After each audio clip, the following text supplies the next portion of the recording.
If you are wondering if we have wired power sharing available on iPhone 17 Pro or Pro Max, then the answer is yes. You can use the USB cable in order to connect to another device and charge the other device.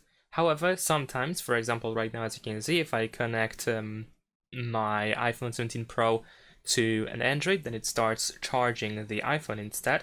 But I can try to, unplug it and plug again in order to actually charge my other device instead of charging the iPhone. Unfortunately, this time I seem to be not so lucky. I'm not sure why is that. Maybe there is like a setting on Android that I can change.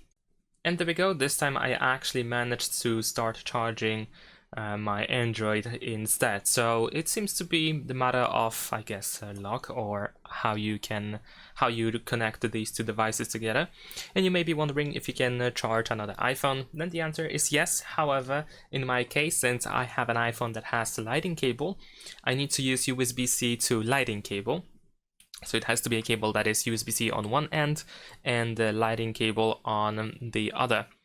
And in this case, I actually had trouble with connecting these two devices together and charging. So I might be just unlucky and it doesn't work for me. And most likely you will be able to charge another iPhone if the iPhone has USB-C port, and it might be the matter of which iPhone has less battery. The one that has less battery, it will be charged by the other iPhone. And yeah, that's pretty much it. Of course, if you have something else like any other device, if you can use USB-C port, for example, then you should be able to charge it with your iPhone 17 Pro or Pro Max. Thanks for watching, leave a like and subscribe.